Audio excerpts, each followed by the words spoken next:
Welcome to Command Control Power, the longest-running Apple consulting podcast. For over a decade, we've delivered weekly episodes filled with epic tech support stories, troubleshooting insights, discussions about managing clients and businesses, and interviews with industry colleagues and vendors, all tailored for our pro listeners.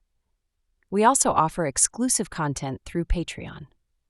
This private podcast feed is designed specifically for IT professionals, providing valuable advice and guidance on tackling the more complex aspects of running your practice, working with clients and employees, and managing device fleets. With a modest monthly contribution, you'll gain access to a wealth of advanced Apple expertise, meaningful connections, and a community driven by a shared passion for Apple technology. Visit commandcontrolpower.com and click support to learn more.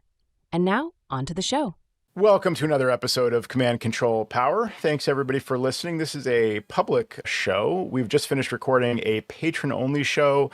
I wanted to just give you a little hint about what we talk about in those shows in case you're not a patron supporter and you're not hearing those shows. We talk about things that we can't talk about publicly. So in this case, we're talking about some potential clients and how we evaluated them and whether they'd be a good fit, how we make our pitch for our monthly services, a couple of wins with our monthly services, how we structure those plans. We talk about our marketing. So that's all stuff we covered just in the show we just finished recording. You can hear that in the patron-only feed. Those shows come out about once a month. So when you're hearing a best of show in the public feed for Command Control Power, there is a corresponding patron-only show, a full episode, usually about an hour long, that you can see in your private podcast feed. So you subscribe right in your favorite podcasts app to the patron-only feed, and you'll get those shows when they come out just about monthly. So all of that is available at commandcontrolpower.com. Click on support and pledge any amount on Patreon, and you'll be able to access those new shows coming up and also all the previous shows as well. There's a lot of content there. If you're missing us in those best of weeks, you can find a lot of extra content there on the patron-only feed. I'm also wearing my patron-only t-shirt. So this is our Command Control Power shirt that goes out to patrons. You can see it here. And it's available on our website as well. The embroidered version is available for purchase, or you get the screen printed, which is actually really good screen printing by way of Patreon as well for free. That's right. So I'm not wearing mine. I apologize. Yeah. We didn't coordinate that this time around, but yeah, I thought I would tease that. I also had a show, I had an update for you guys about my Amazon affiliates marketing, because we talked about this a while back, and I promised doing an update on that. That's usually a patron thing, but I thought we could maybe talk about that publicly if you guys are game for that. I don't have I'll share some of my numbers, but basically, months ago, we talked about this, and you can probably find it if you are a patron. You can do a search there. We talked about our Amazon affiliates marketing. So I think we're all three of us are signed up as Amazon affiliates. Not anymore, Jerry? No, they booted me out again. Oh. So they're dead to me at this point. But I was really excited. I had a new website to market it called Hostinger, and they made it real easy to put in links. I was very excited. I decided to play by the rules. And so I was playing by the rules, and they still red flagged this brand new account. Wow. Because somehow they must have some reference to say, oh, this guy was a troublemaker from way back. He wasn't following the rules. And so I don't care what he's doing now. He's out. Yeah. So they are so dead to me. I don't care. And the irony is, right? So I had this prepaid Hostinger account. Why Hostinger? Because there's all these. It's because I believe it was suggested by ChatGPT months ago, where they said they make it very easy if you run an Amazon affiliates account for you to put in to construct your pages and update your pages. So I was really excited. It was great. Whatever the money was, I knew I would make it back. Guess what? I made nothing. So I said, okay, let's take lemons and make some lemonade. I'll get the domain and I'll make a Backblaze affiliate page. Nice. And people will land on that. Just magically, they'll come to it. Mm-hmm. And of course, Backblaze discontinued their program. That's right. Yeah, tons of guns. It's a lose situation there. Yeah, it's rough. Sam, what's your experience with the Amazon affiliates? Are you enrolled? You don't even use it? Yeah, I don't do it, man. I think I tried a few years ago after hearing about you guys doing it. And then I was just like, I don't know what stopped me from. I think what happened is we just ended up doing our own markups on selling. If we provide the quote and do all the legwork to get it together, we put a little markup on there. Look at Joe. He's got a Yeah. wry little smile. He's got something really special to tell us. No, it's not at all. No, He made $37 and he's really happy. Exactly. No, Jerry, I think you actually hit the number right on the head somehow, because it's probably going to be $37.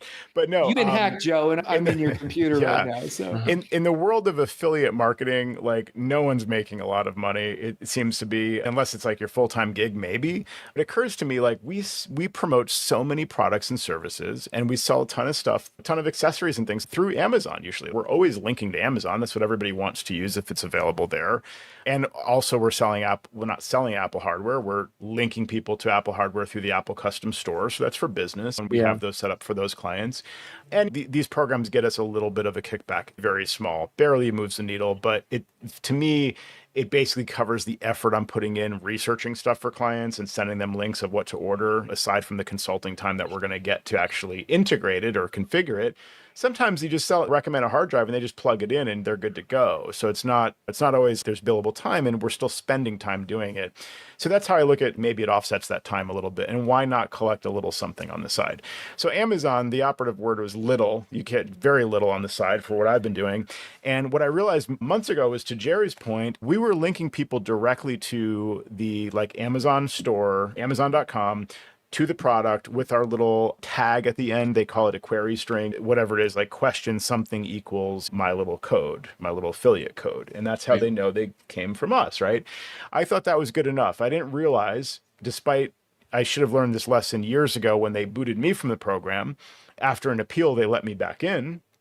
And I'm still in the program, but I've been doing this wrong apparently this whole time, because I realized that not only do they not count those links that you send through email, you're just telling somebody to click this link and they click it and they go to the Amazon page.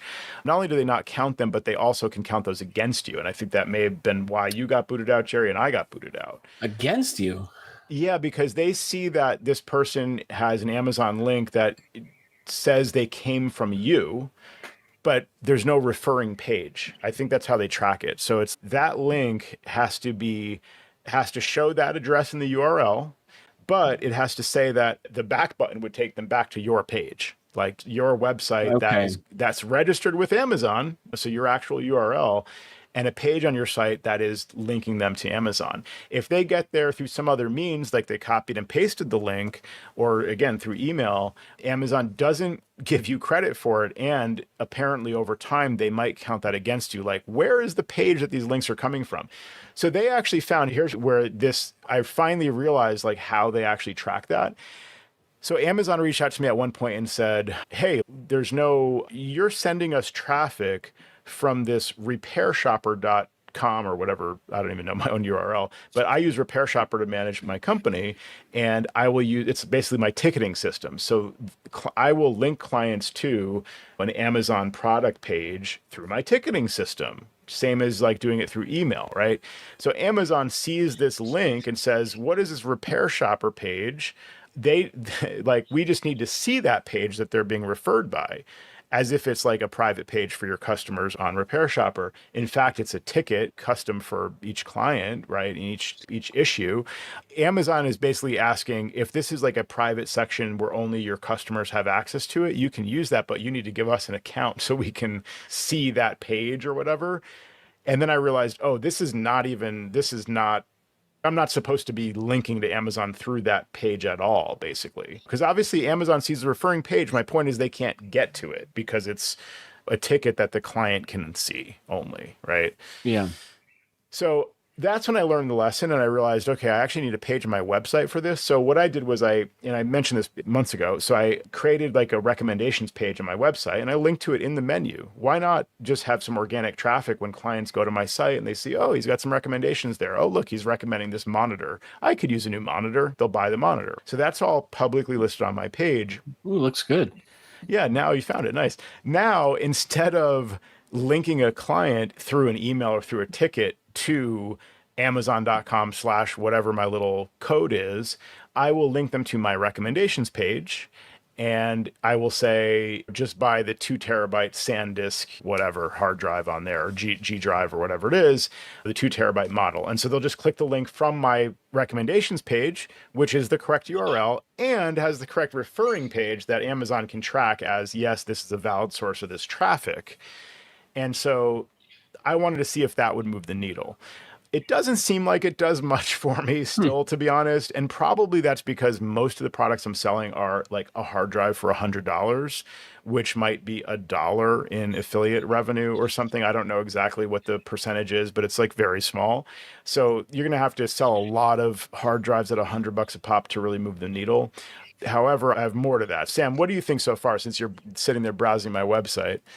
It looks pretty cool, actually, but I guess could there be confusion in that the customer then has to go find the product on your page? Very good question. So I spent some time, and this will answer maybe Ben's question a little bit. Benjamin Morales said, have you made a profit from the time investment you made to set up these pages? Probably not. But to be honest with you, probably not yet. But again, I'll make it up in volume over time. It's like your standard. One would hope, yeah. So here's the way that I handle that situation, Sam. So I have anchor links. So Squarespace, I mentioned in a previous show, I teased this concept of query strings in your Squarespace site. So this can be used to like add the little custom URL, page name, question mark, offer equals whatever. Or so you can use query strings to embed like text in a site, in a page on your Squarespace site. You can also use anchor links. So it's not like a commonly known feature, but you can insert code. So, in a Squarespace site, you can insert text or an image or whatever. You can insert code, and that code can be HTML, and that HTML can be the same as you'd make a link, like an href equals whatever, but it can just be I forget the code, but like anchor or a name equals quote whatever. Okay, so you embed this code. Just look up anchor links if you're not tracking my verbalization of this. So you embed an anchor link, which has a name like HDD for hard drives, for example. So Sam, if you change the URL that you're looking at to recommendations $HDD, it'll jump to that section of this page. Oh, so in-page, in-page reference. Okay. Yeah, and if you had an on product, would it be an anchor link? It'd be an anchor link to an anchor product. Yes, exactly. Okay, nicely done.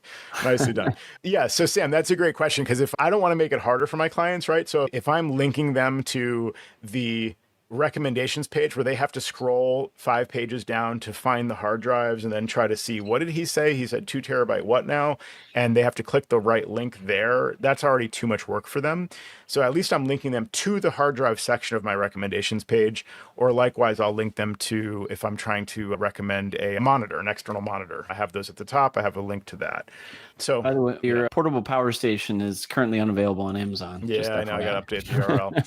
And this is the problem, to Benjamin's point. If I have to keep these links up to date and review them periodically, there's a little bit of work to do that.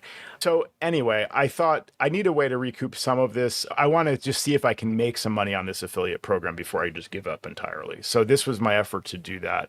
Then I realized I read Daring Fireball, John Gruber's site, all the time, and he was similarly linking people to Amazon to buy MacBook Airs, which were on sale for 20% off for back to school. So some of them are like 15, some of them are 20. Yeah, for like current MacBook Airs. So here's my take on this. Apple now offers 16 gigs of memory on the base configuration. So pretty much any of these MacBook Airs are going to be fine. The only question is storage.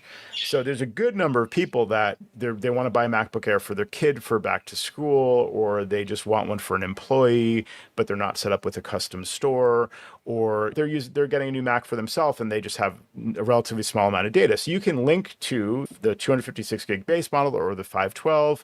You can also link them to the one with more memory. So Amazon has specific configurations, and they will save 10% or more by going through Amazon, at least right now. Those have finally shown an increase in actual what they call shipped revenue. So Amazon reports like weekly.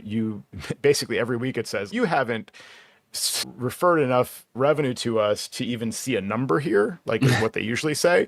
So meaning it's like probably under $10 or something, but every once in a while it's 100 or 300 or whatever. In this case, it was like over $3,000 because we probably sold 2 or 3 MacBook Airs through the link. So we sent out a newsletter promoting this, and I think that's where those sales probably came from. And Yeah. What was your take on that? Just I don't know yet. I'll collect on that like in a 50 week cents? or two, I think. Yeah, it'll be like probably $30 or $40, I think, something like that. So again, Because probably not worth it, but because they have a sliding scale too. Some products are, and it's not just based on the value, but some products deliver a higher commission than other products. exactly. Yeah, that's a good point. And I don't actually know what the commission is on these. This is all just experimental. Again, this maybe it works out and I leave this long term and I make a little extra money monthly on this. Maybe it was a waste of time of 2 hours or whatever. But this is why I'm in business, partly to play with things. Yeah. The other thing is I started adding iMacs to it because I had a client call. This is like a once every 5-year client. Hey, my 2017 Mac, I need a replacement, whatever. Just a residential client. Yeah, we're still supporting in a very light touch kind of way like that. And he needs like a Mac with the base storage or maybe 512 or whatever, an iMac. So I just added the iMacs there. He's going to save 10% going through Amazon. I assume Apple doesn't like mind that the sale is going through Amazon. Otherwise, they probably wouldn't sell their products there. And why not make something on it versus it's the thing is also if I'm linking them to Apple, it's actually more steps a lot of times. With an iMac, they have to pick a color unless I want to pick it for them. So my link is to a specific color, and then I have to tell them to select this memory or select this storage. In this case, with Amazon, assuming one of the default models works, I just link them directly to a recommended model. They can just change the color if they want. They can add AppleCare. So Amazon's like buy page is actually better for a home user than Apple's. So anyway, those are the reasons I'm using this service. And so far it seems like, yeah, I'll probably make a little bit of extra money on it, at least enough to maintain it. And why not? Why not do that? Do you guys know if I'm asking this publicly, am I precluded from doing this because I'm an Apple affiliate using the custom store program? I'm not stocking hardware and selling it. I know I can't do that. But I could tell you, but I've signed an NDA and I can't really tell you. Okay. All right. Then what if I was talking about a different fruit company? I don't think so. Am I allowed to sell bananas through Amazon? Do you know what I mean? Bananas are fine. Yeah. The downside to buying from an authorized retailer, and I told this story many moons ago. I had one time a high value client. He bought a very expensive MacBook Pro for his kid, and something wasn't right with it. And we bought it through a reseller. And ultimately, the reseller pushed back and said, we'd have to put it back in our distribution channel. And I don't know if we can do that. So I actually went out and bought him another one. And as it turned out, I was going to try to sell I forget exactly what was wrong with it. It was like something minor, some minor cosmetic thing. And as long as you're within the return window, you can bring something back to Apple. There's no questions asked if you get it through or earning Apple online. And like most times you won't get bitten, but that one time you're like, man, why the hell did I buy this from B&H? Yeah. B&H, though, has a very good return policy. Well, so does Amazon.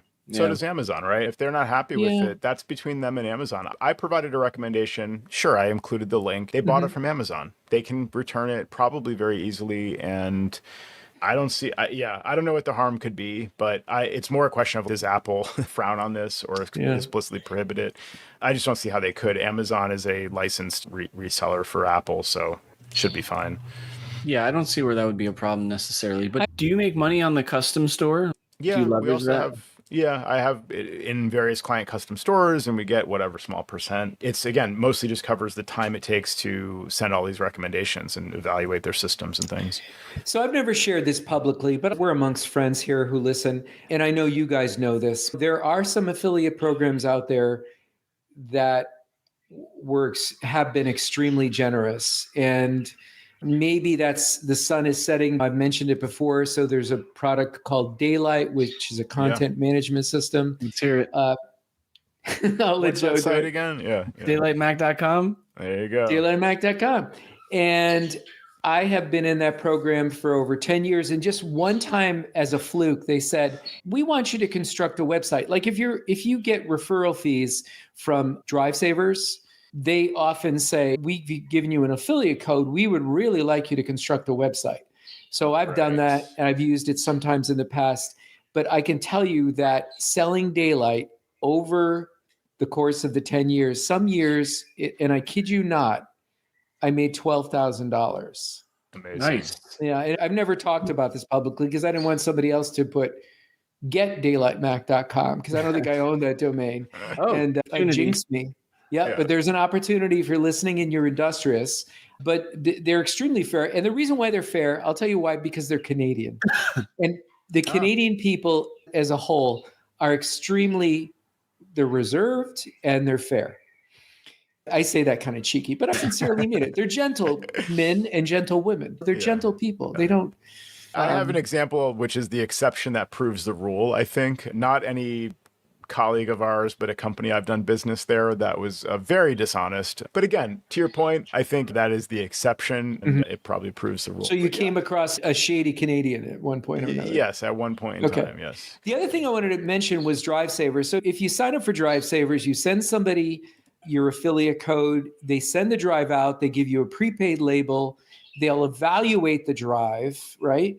And then if the client decides, and they're dealing with the client exclusively, so you don't have to handle this at all. You just provide them the phone number. You're getting an employee who works for Drive Savers, so they know exactly from a technical standpoint when they're talking with your client who may not be technical, they know exactly how to handle this. So I'll just interject here. I don't want to derail the Amazon pathway that we've been on. But I think we're probably off it, but go ahead.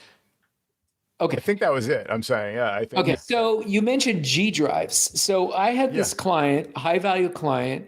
They're on they're a family. They're on the program. They play a little bit of a recurring fee, but their daughter had two separate enclosures, 4 terabyte G drives. And she said neither one of them was mounting on her Mac. So I said, let me pick them up and take a look at it. And sure enough, neither one of them mounted, and I suspected it was the enclosure, right? So I said, we can probably find an enclosure similarly on eBay, which we did. I found one for $60. I ordered it. It came in. I put the drives in, enclosure 1 in there. They spun up. But initially when it mounted, it said this drive needs to be initialized. You want to do that? And of course, you don't want to do that because there was data there. So I took the other set of drives, put it in there, same thing. So I reached out to her and I said, was there a catastrophic event that you encountered that caused both of these to go sideways at the same time? Because she did say that the data was the same on both drives. So I'm getting to the punchline here. So put them in touch with Drive Savers. I said, at this point, there's only one place for you to go to recover this data. So Drive Savers said, yep, send us the drives. So I packed them up for her, charged them for it, wrapped them in bubble wrap, and I just sent the drives, not the enclosure. Yes, just the drives, because that's what they wanted. They get them. They realize they're RAID 0. Guess what Drive Savers? Yeah, that was the thing.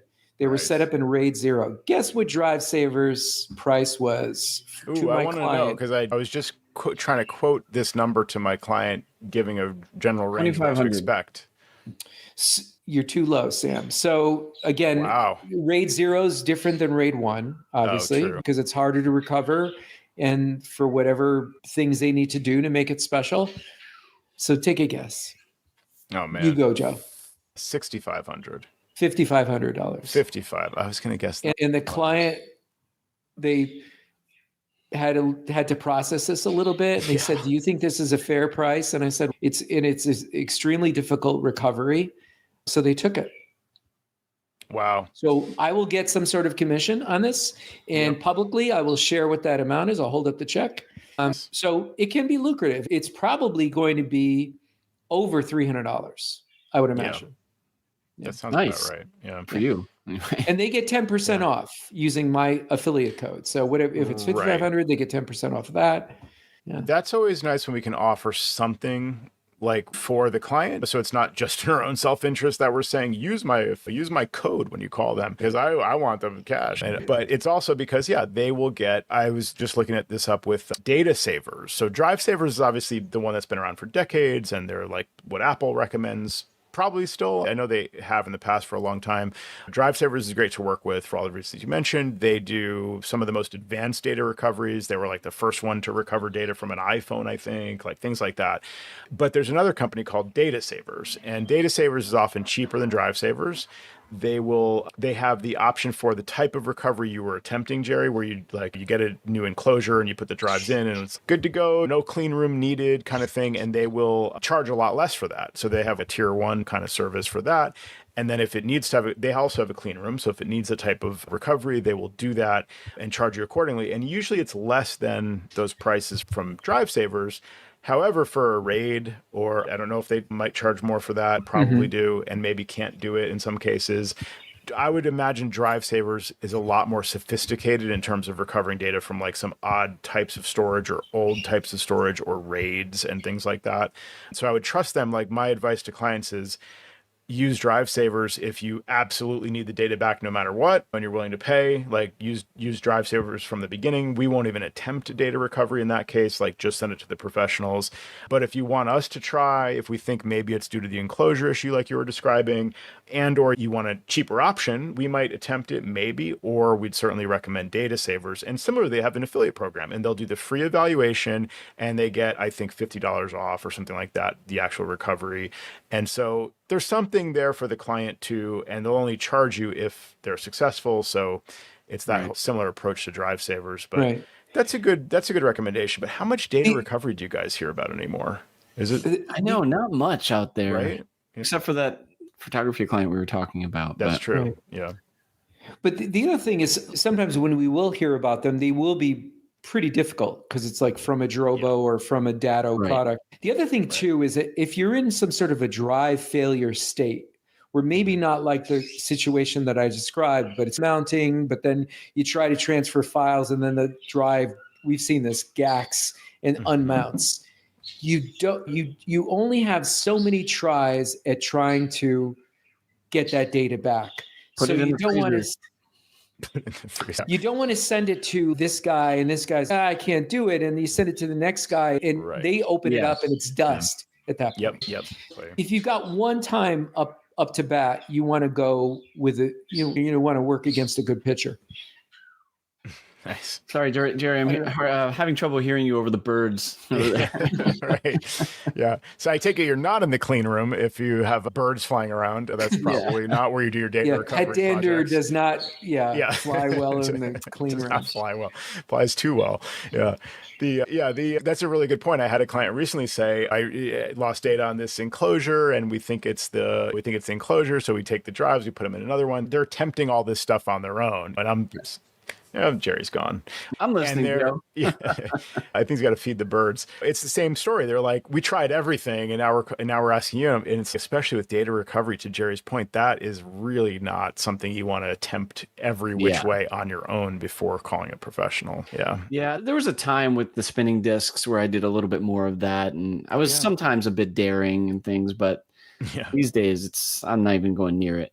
Yeah, we've done a couple interesting ones where, like, in one case, we did replace the controller board. We had the same drive, same firmware. Like, we did that kind of transplant because we knew from the type of failure it was that, like, it was the drive or it was the controller on the drive. But yeah, not clean room stuff, certainly. And in those cases, it's always with the express, like, permission from the client, basically. I'm not going to pay Drive Savers. I'm not going to do it for thousands. But if you can make an attempt and you can do it for hundreds, and if it makes it worse, then I'm okay with that kind of thing. That's where we would attempt it in the past.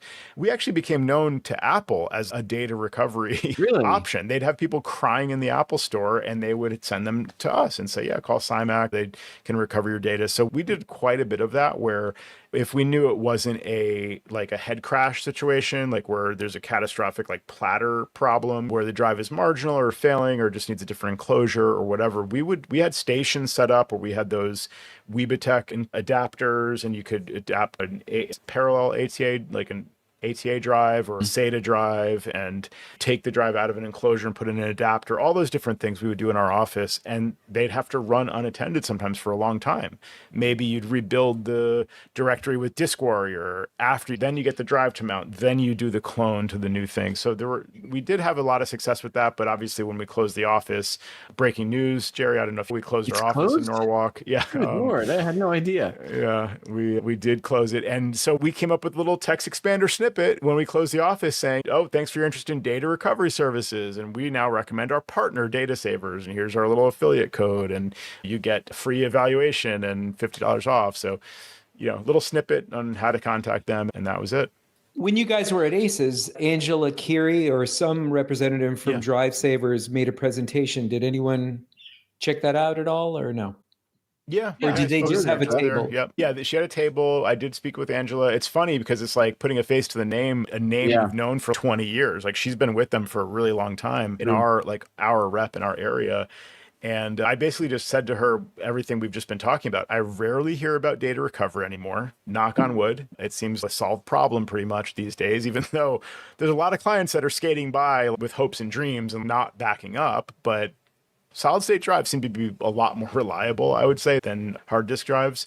So that's what I mentioned to her. And also, if somebody needs that kind of data recovery, we have your info and we'll send them your way. But it just doesn't happen that often. As we're going through this theme of purchasing equipment for customers and the best way to approach it, we have a vendor that I've talked about before on the show called Webistics that helps us like quote out things like sonic walls and things that you need like an expert to do. And I was just thinking of this one customer that we quoted them out, and there was a little bit of audacity there where they were asking the vendor who sent the quote directly to give them the part numbers and all this stuff so that they could look it up and find it somewhere else, like openly saying, wow, give me the stuff so I can find it somewhere else cheaper. Wow. And the vendors, what do I do here? I don't want to be a jerk, but if I do that, I'm inviting them to just go shop it. And I was just thinking, do they understand? I think they do, but do they understand who they're asking of this? Can you give me all the possible information so I can not work with you? And it took a lot of doing where the customer finally ended up agreeing to make the purchase, partially because I said, listen, this is our partner and they're going to do all this stuff, like pre-configure it and do all that stuff that another rando website like sonicwalls.com or something, or firewalls.com is not going to do. And I'm going to have to chat with a representative if something goes wrong or call in tech support. And so there's a whole big push where they finally ended up like signing on the dotted line. But have you guys had customers that, I don't know, I guess, I don't know if it's a different kind of situation because there's a particular vendor that we have a personal relationship with. But you've mentioned this vendor before, Sam, because do you want, can I say the industry that they're in or no? Yeah. Well, the vendor? No, I'm sorry. I said vendor. I meant the client. No, don't want to go down there. Can I mention the industry that they're in? I'd rather not. Okay. You might say it anyway, but he's going to say it anyway. No, I'm not going to say it anyway. What do you think? You don't want to say they're in, Yeah. What do you think? This is one of my clients? Yeah. How dare you? Those clients? Yeah. I think a lot of times too, if we do buy it ourselves and then pre-configure it, whether it's a Sonic Wall or Ubiquiti product, I think a lot of times it just has to do with the level of the vendor and their expectations. I've been dealing with a healthcare client for a number of years, and I do a little bit of markup on the Ubiquiti products. So I think it all depends. Like sometimes you have to surrender yourself to, oh, you know what, we'll make it up in services. Yeah. You have to be transparent sometimes with the hardware, and other times you don't have to be. And this is why so many of those AV installers, gosh darn them, fish shake, love Snap AV, because none of their product prices are transparent. And it's all most of this crap.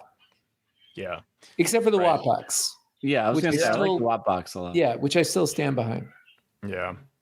It's interesting, Sam, something else occurs to me in this, because first of all, like Jerry was saying, you've had a similar situation in the past where I think like the client insisted and you relented and like you gave them the product and they found it fell off a truck kind of situation. They like bought the product and then, okay, here you go. And then I forget, was it not the right product or you had to spend time reflashing firmware? Like you had issues it was with insane. it, right? And we billed the hell out of them for it and they ended up paying more. And that whole story is same client, of course, but calls back to this whole situation. Oh, no. I don't understand your line of thinking. Last time you got billed like crazy Exactly. And Right. it's so narrow focus of, I just want to get the best price for this thing, no matter what else occurs. So it's almost like, why not humor them? So this is because I'm actually thinking back to a conversation that came up in our chat between Stefan Oberle and Benjamin Morales. Stefan said, going back to my Amazon affiliate thing, why would I link my clients to this save them 20% kind of thing through Amazon? Why not recommend, like, why would I do that when I could just sell it myself and keep the 20%? Sell it for the Apple retail price and I buy the product for cheaper and mark it up essentially.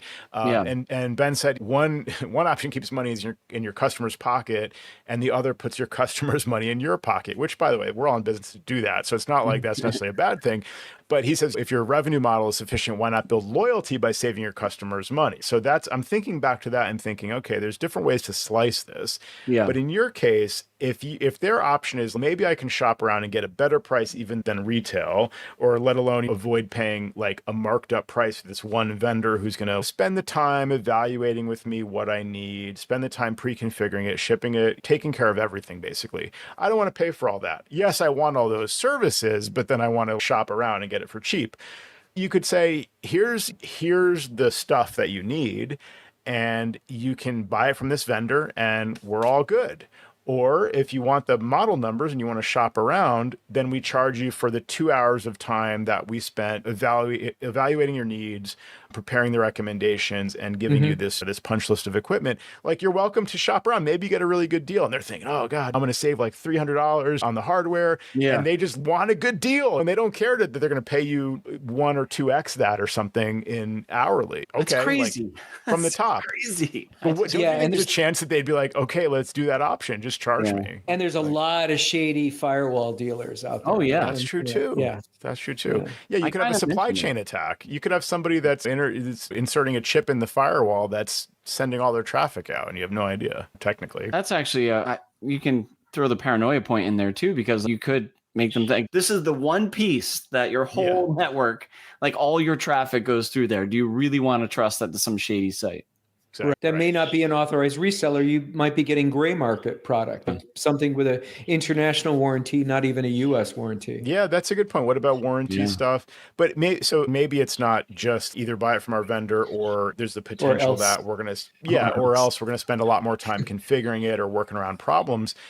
Maybe you say, yeah, that's still a concern. Like, we may have to put extra time into it, resetting it or dealing with warranty stuff. But also right up front, we're just going to charge you the hour of time for the specing the equipment. I do like that. Something, I do like that, actually. Yeah. And it's I can answer. It's sure. Yeah. I would probably bill it and maybe even pay the vendor or something, because the problem is they put all the time into it, really. Exactly. I just like forwarded the quote. But yeah, so silly, just so small-minded. Yeah. Especially, I didn't realize it's the same client that literally has already been through the process of going with the shady equipment and then paying you like way more than they saved on that. And I can name the industry that they're in. No. All right. So I got a tip. You guys ready for a tip? I finally figured something out. So you guys don't spend as much time in Adigy Live Desktop as me, probably. What? Plastic? Yeah. No. Sam, name the movie. Okay. Oh God! Wait, I know this one too. Shoot. Yeah. All right. Plastics. So that's the industry that Sam's client is in. Plastics. That's the tip. Oh man, that's a good stock tip though. Yeah, plastics. So, have you ever had a problem? So you're using Live Desktop, you're using screen sharing specifically. So maybe you use it with other Macs in your network or through other tunnels or whatever, but suddenly you realize Command Tab is not working on your Mac. Have you ever had that happen? I have, actually. It's not working? Yep. Okay. So this seems to be a new bug. At first I thought it was the dock, because I'm pretty sure the dock is what listens for Command Tab and responds to that and handles the Command Tab switcher and all that. Dock was working fine. I'm like, I don't care. I'll try force quitting it. That still didn't work, because sometimes you'll see the dock is frozen and like Command Tab and other things dock related don't work. So that wasn't the issue. So I had to restart. I didn't know what it was. So then this happened again like a month later, and I'm like, let me dig into this more. So I racked my brain. I figured that, you know what? Screen sharing app can intercept Command Tab, and it can pass the Command Tab through to the remote machine, right? So if you're controlling a client machine through screen sharing through Adigy Live Desktop, which is a great feature, love it, you can hit Command Tab and it will Command Tab inside of that remote session. Similarly, you can hit Command Shift. These are all muscle memory, but Command Shift 4. No, I see you and looking then, at your keyboard. Yeah, and then draw a box to capture the screen. And you're doing that on the client side. What if I want to capture a picture of their screen from my side? You can use the screenshot thing, or you can bring up a lot of times I'll bring up the file transfers window in screen sharing, just so that's the frontmost window in screen sharing. And then when you do Command Shift 4 and drag your little box in their screen sharing window, it's capturing it to your Mac. So it's not sending the Command Shift 4 to the client because their window is not the frontmost window. Right. Again, similarly, like Command Tab will be intercepted if their system is the frontmost window. So I started thinking about this whole Command Tab being intercepted thing, and I thought maybe it's screen sharing. So sure enough, I quit screen sharing and the Command Tab started working again. So it saves you a restart. If it ever happens again, it's probably screen sharing app that is like capturing your Command Tab and incorrectly, because it was no longer the frontmost app, but it was still like holding on to that listener for Command Tab. Joe's pro tip of the day. Pro tip. Joe, this probably isn't in your notes, but were you able to review any of the comments about your monitor? I did review some. Yep. Yeah, and did you take a look at that app that you could get for free and then buy it? I swear I talked about it on the show, because I think in the chat or in our Command Control Power channel on Slack, on the Mac admin Slack, they're talking about the show where I first complained about the new monitor. I don't think I had yet solved the problem. But yes, I am using Better Display. It's a great app. There's a free version that you can actually do what I need with. There's also a pro version. Why not pay for good software? What it does is it basically just gives you more resolution options. So I was complaining about my new Dell ultra widescreen display. And again, I'm pretty sure I did a follow-up about this, and this was my solution, just what they were recommending in the chat. Can we shout out who that was? Yeah, I don't have it. I'm not looking at it, but I barely can operate my computer. Let me help you with this. No, I'm there. Yeah. There's a good discussion here. First of all, Roy Wiggins came to my defense a little bit about how important PPI is. So I appreciate that, because yes, this monitor has 110 DPI or PPI, which is the whole issue. If it had like higher native pixels per inch resolution, I don't think I would have seen this with the default resolution. So he came to my defense. That was helpful. Yeah, Stefan Oberle mentioned that he was surprised we didn't know more about good monitors, although I do have a few of these on my website recommendations page that I was just giving. And Pete McKinney, I think, is the one who recommended Better Display. It's betterdisplay.pro, and it's, again, the pro version. They have this feature called flexible scaling, which, again, is what I use to achieve this goal. So I added a note to this thread here. I'm using, actually, I can just tell right now because I'm on that monitor. So I'm using 2855 by 1195, which is one of the high DPI options that Better Display enables. And the whole point of this is that basically, like, you want a resolution that is crisp enough, but still gives you enough screen real estate, but is smaller than the native resolution, basically, because you want to use some of those native pixels to give you a higher pixel density. So what's the app? Forget what I just said. I don't think I was speaking accurately there. Just install Better Display and select one of the custom resolutions or flexible scaling resolutions, and just figure out what works for you, essentially. Betterdisplay.pro. It's a GitHub repository. Waydabber. Yeah, Waydabber is the... Yeah, that sounds right. Yeah, exactly. I don't know what words you're saying there. That's the company, I think. Yeah, that's the company. Okay. Yeah, so the problem is, like, Apple gives you the standard native resolution on the monitor, which is 3440 by 1440. So it's, hey, cool, that's a really high resolution. But for me, I can see the pixels. Like, it looks fuzzy to me. It's just literally fuzzy. And Apple gives you like half that as what they call the high DPI resolution. So it gives you 1720 by 720 so it's essentially pixel doubled. So they're using 2 pixels for every 1 pixel of like actual screen resolution. So you get that really crisp, beautiful retina quality, except you only have 720 pixels of like height on a 34-inch like ultra wide display. It's way too small. It's like way too little screen real estate for my liking. So this resolution that I found is about halfway in between those two. So it still counts as high DPI. I still see it crisply, but it gives me more resolution, which is the whole point of buying a big monitor. You don't want to lose all that to pixel doubling just to get a crisp image. I just downloaded and installed Better Display, so I'm playing around with it now. Yeah, play with one of those halfway in between resolutions and you'll see you're gonna see the difference. Like, this is much sharper and I still have plenty of real estate. Feel free to do it during the show, Sam. That's how I roll every time. Has anything changed in the last decade? That's just what I do. I'm a creature of habit. No. I do appreciate all that feedback. Yeah, and then Rocco Russo +1, the Better Display recommendation as well. So yeah, it's a great recommendation, and I am already using it. And I just wish Apple, like, they should just include that. They should include some standard kind of halfway in between full native resolution and high DPI in their standard options. Now you sound like Apple discussions. Get your stuff together, Apple. Yeah, come on, Apple. Yeah. I have a quick little share. I have a residential client. Is that better, Sam? You're already flipping it? Sorry, Jerry. Sorry, Jerry. Go ahead. Yeah, go ahead, Sam. Just have your own little podcast there. Just effed up my display while we were talking. Go ahead, Jerry. So yeah, so we set her up with the Ubiquity, the Dream Machine with the dome. What do we call that these days? Dream Router. Dream Router. Yeah. And we gave her an access point on the second floor. And she was using, on the first floor, we had really good coverage. And so the Dream Router was in the basement. And so the whole first floor was going commando, no Wi-Fi.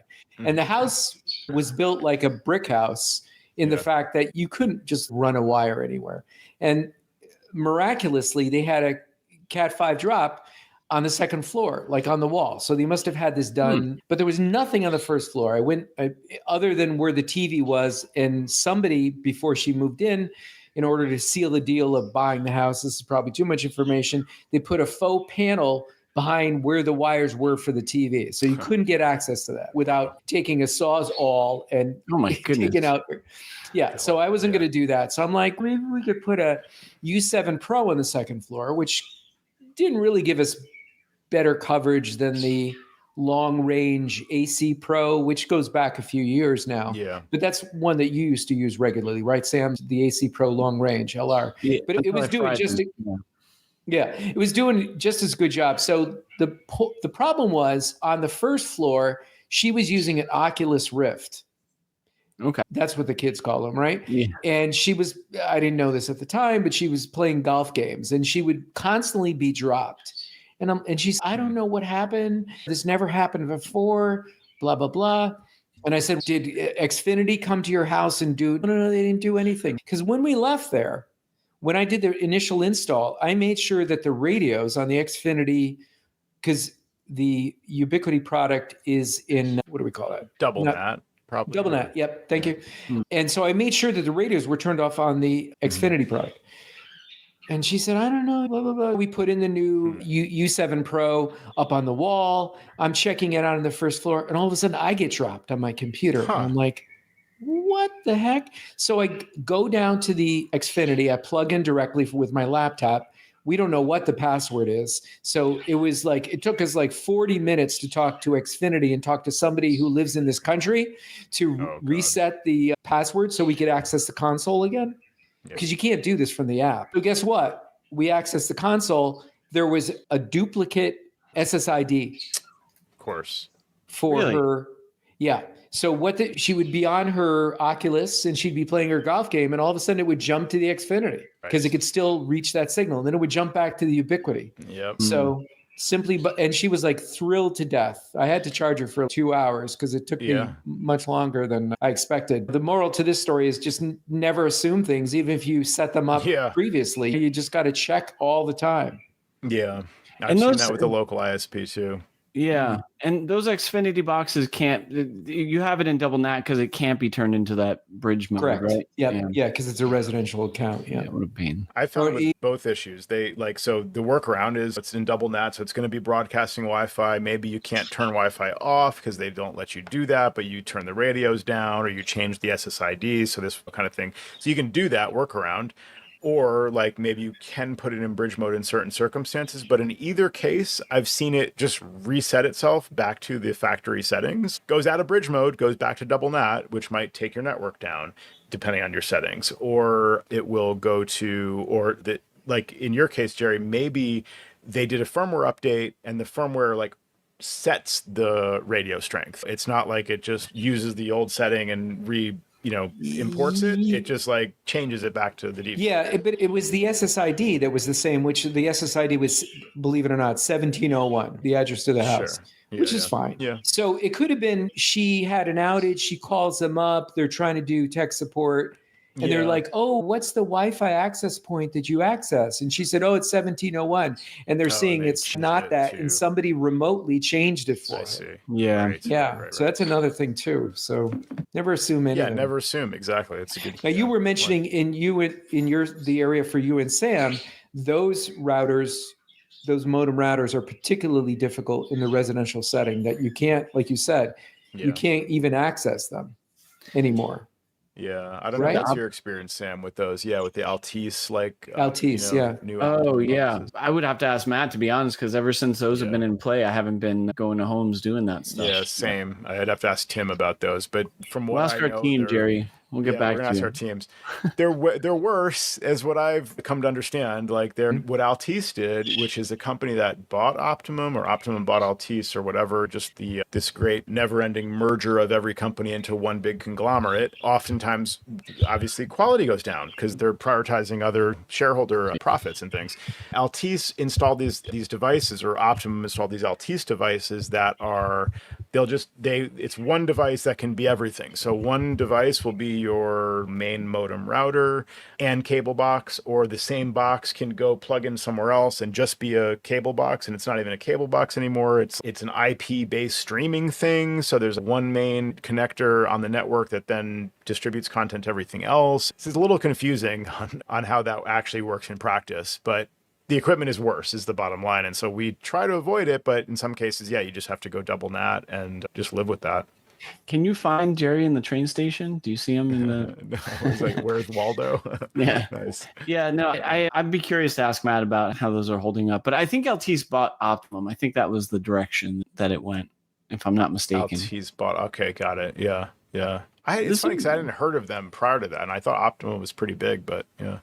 Yeah, I think they were, I'll look it up, but I think they were some kind of big company, but I could be wrong. I've been known to be wrong from time to time, Joe. Yeah, understood. Yeah. So let's see, as we wrap up here, I have a gripe, because I gave you a tip earlier, but I got to give you a gripe and then one more PSA, and then we'll wrap quickly. So can I just say one thing? Once you go double NAT, you never go back. Okay. Jerry thought about that one for a while. Good job, Jerry. Nice. Yeah, where you can't go back. That's the problem. Is then it's like it's one or the other. Yeah. So have you guys seen this issue in Preview app? It's Preview app and it's text edit. I've seen this in both, but in Preview app in particular, I might double click a JPEG image and I just want it to open in its own window. There's a setting for that. So you go into settings, images, when opening files, the quote, open each file in its own window. It's exactly what I want. That's selected. However, when I double click a JPEG, it seems to always want to open in some random window that's behind other windows as like a tab in that window, or as like a thumbnail on the left-hand side. Okay. It seems to happen with other things. I think I've seen it in text edit as well. With I think that's actually a different issue. But anyway, have you seen this? Because I don't have a solution for this, and it's just on my own Mac, and that's the default setting though, right? To open exactly. I'm pretty sure that's the default. So I don't know if it's like my preferences are corrupted, and I just need to reset previous. What if you downloaded Onyx and see if there was some sort of setting for that? There is a setting, so I guess I should just probably look at what is that CF prefs daemon like actually. You want help with that? Whatever. How are you going to charge me? It's free, no, right? I figured Tim could help you out if you're. Okay, nice. You can do it internal. Or I had a client the other day say, one of these clients said, I just figured this is like really interesting for someone to take on. And I'm like, yeah, that's like part of the motivation, but it doesn't pay the bills just because I'm like interested in the solution. But yeah, it's one of those that I hope I solve it, and maybe I'll tell you guys in a follow-up. last quick thing is Splashtop is ending support for macOS 10.9 and prior. You guys get that email?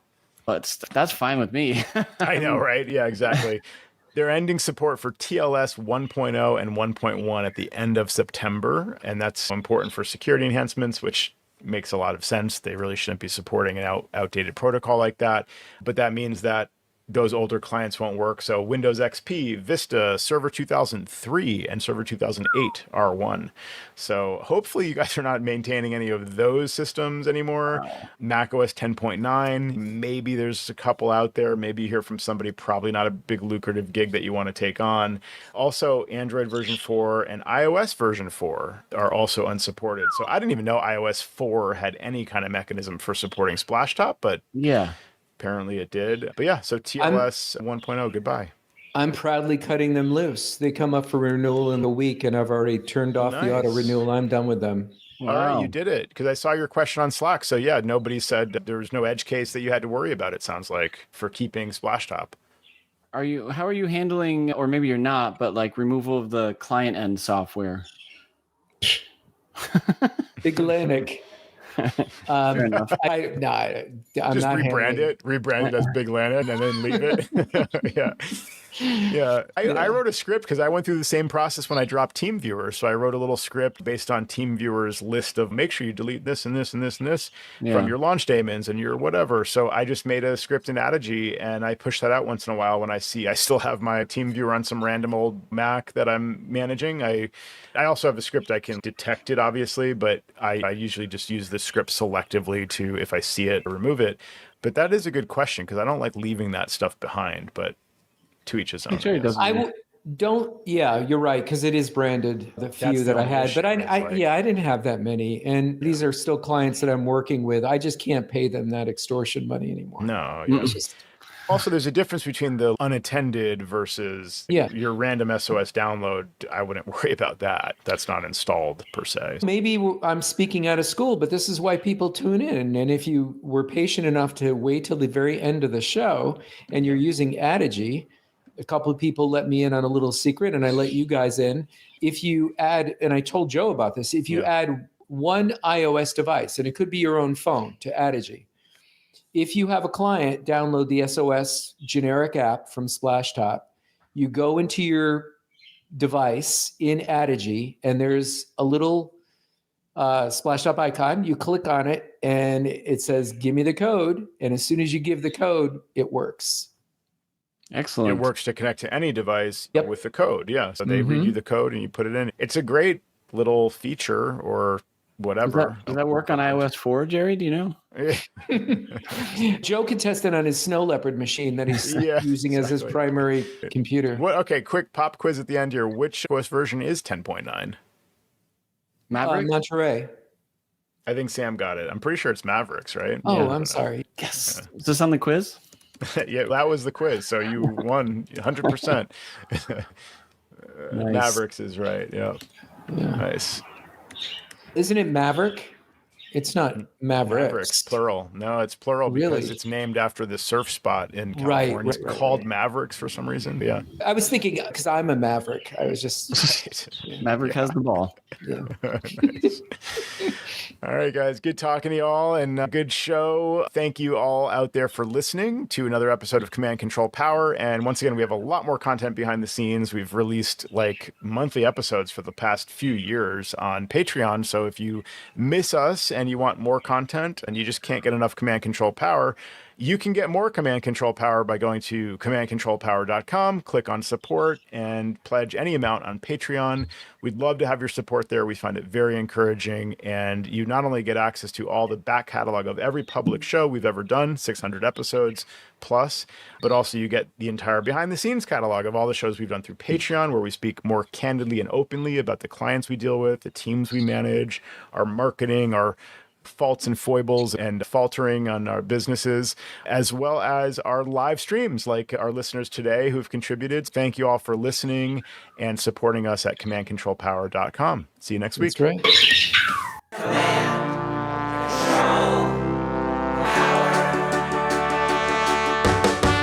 Jerry does his voices of customers of all kinds. Am I on the cloud? Joe spins his deeply